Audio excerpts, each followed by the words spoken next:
ಈ ವರ್ಷದ ಶೀರ್ಷಿಕೆ 1948 ಪರಾಭವನಾಮ ಸಂವತ್ಸರ. ಈ ವರ್ಷ ಈ ಪರಾಭವನಾಮ ಸಂವತ್ಸರದಲ್ಲಿ ಚಿಕ್ಕ ಮಕ್ಕಳಿಗೆ ರೋಗ, ಅದರ ಜೊತೆಗೆ ಜನಗಳಿಗೆ ಸುಧಾರಣೆ ಆಕೈತಿ. ಅಲ್ಲಲ್ಲಿ ಬರಗಾಲ ಐತಿ, ಜನರಿಗೆ ಪ್ರಜೆಗಳಿಗೆ ಕಲಹ ಐತಿ, ಅಗ್ನಿ ಅನಾಹುತಗಳಾದವು ಮಕ್ಕಳ್ರಿ ಅಂತ ಹೇಳಿ ಮತ್ತೆ ದೊಡ್ಡ ದುಃಖದ ಸುದ್ದಿ ಬಂದಿತ್ತನ್ನ ಅತಿ ಗಾಳಿ ಬೀಸುವುದರಿಂದ ಅಲ್ಲಲ್ಲಿ ಕಂಡುಮಂಡಲಾಗುವಂತ ಸಾಧ್ಯತೆ ಐತಿ. ಪಾಪದ ಕೆಲಸ ಹೆಚ್ಚಾದಿತ್ತು, ಕಾಡು ಪ್ರಾಣಿಗಳಿಗೆ ತೊಂದರೆ ಆದಿತ್ತು, ಅಲ್ಲಲ್ಲಿ ರಾಜ ಪ್ರಜರಿಗೆ ಕಲಹ ಐತಿ. ಈ ವರ್ಷ ಶುಭ ಮತ್ತು ಅಶುಭ ಫಲಗಳನ್ನ ಸಮನಾಗಿ ನೀಡುವ ವರ್ಷ ಇದು ಪರಾಭವನಾಮ ಸಂವತ್ಸರ.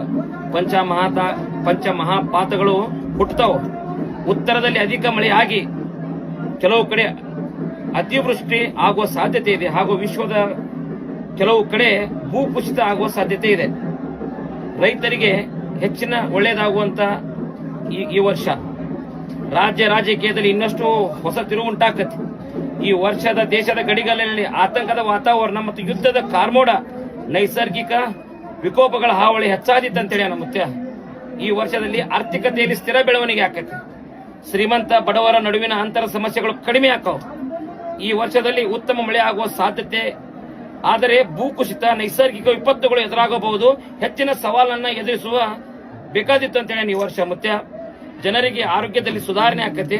ಈ ವರ್ಷದಲ್ಲಿ ಬಹಳ ಪ್ರಮಾಣದಲ್ಲಿ ಮಳೆಯ ಪ್ರಭಾವ ಭೀತಿ, ಆದರೂ ಯಾವ ರೀತಿ ಭಯವಿಲ್ಲ.